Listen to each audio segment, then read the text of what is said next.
Hello and welcome to this special episode on One Take, and it's got to do with movies, one of my favorite topics.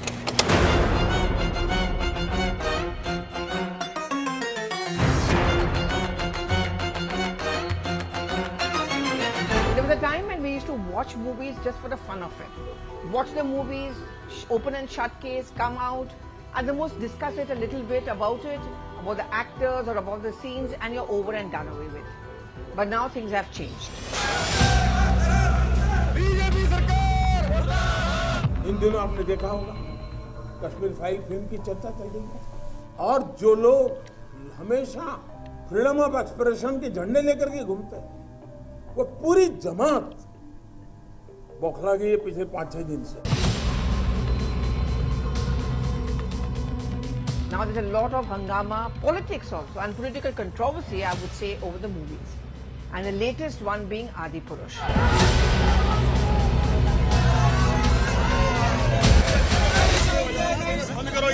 Adipurush picture के माध्यम से खुलेआम रामायण जी का, राम जी का, सीता जी का, हनुमान जी का अपमान किया जा रहा है. On One Take this week, I'm asking these larger questions are twofold. One, are movies now being released, being made because of a political agenda, with a political agenda? And second, does it really help? Does it really work politically speaking? ये राम के नाम पर ढोंग कर उनका रामायण नकली है. जो हमारे आराध्य हैं उसके मुख से इस प्रकार के शब्दों का बुलवाना कोई उचित बात है? किसी की भी भावनाओं को आहत करने का अधिकार किसी को नहीं. हिंदुओं ने इस फिल्म का बहिष्कार करना चाहिए. हमें पूर्ण रूप से इस फिल्म का प्रतिबंध चाहिए.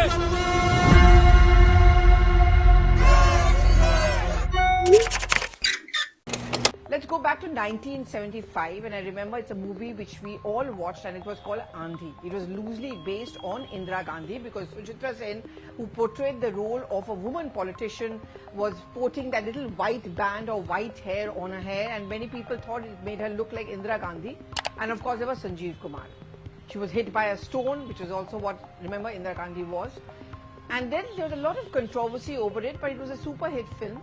But it continued to raise a lot of political controversy, but it was not too much of a political divide. Then of course, if you remember, other big movie, Kissa Kursi Ka, and there was a lot of politics around it, there was a lot of political fallout about it, but it kind of ended with that. There was investigations, there were probes, there were politics behind it, but it never became a full-blown thing. But many feel that with the social media becoming aggressive, becoming very profound and vocal, movies are not just about movies. You don't go and watch a movie anymore just for the sheer of fun or entertainment. They often have a political fallout. Whether they should have or not is a different discourse. I remember Pathan, for example, was seen as a vindication of the so-called independence of Shah Rukh Khan and trying to establish the secular credentials of Bollywood. But to focus more on Adipurush, which is now facing a lot of political backlash, questions are now being raised by the opposition parties over the BJP leaders promoting it just because it has got to do with Ram and Ramayan. The dialogues which had to be changed. Some of the dialogues which are considered to be insensitive and not good in taste are being questioned. And for the opposition parties like the Congress, the Samajwadi Party, the TMC, who have often been caught on the wrong foot as far as the Hindutva agenda goes and are called anti-Hindu, here is a movie in which they are seizing the opportunity to now turn the tables on the BJP and questioning their Hindutva agenda. The questions that interestingly the opposition parties are asking the BJP is, how Hindu really are you? How are you promoting this movie? So there are protests, there are ground reports which are being shown of how Adipurush is getting a complete thumbs down, and despite the defense coming in from the filmmakers. 4,500 लाइनें मैंने गिनी तो नहीं है, पर लगभग इतनी लाइनों के संवाद पिक्चर में है. उसमें से अगर 5 पे ऐतराज है आपको, तो ये 5 का ऐतराज मैं शिरोधार्य करता हूँ. 5 डायलॉग पे आपत्ति है, मैं 5 बदल रहा हूँ 100%. But Adipurush is just one among the many. Let's talk about the politically loaded movies. For example, if you remember, based on Sanjay Baru, who was a media advisor of Dr. Manmohan Singh for a long, long time, the accidental Prime Minister, that movie was made where Anupam Kher portrayed the role of Dr. Manmohan Singh. He was made to look weak, someone who was an accidental Prime Minister, who was often taking decisions not because he wanted to take them, but because there were pressure on him from the Gandhis.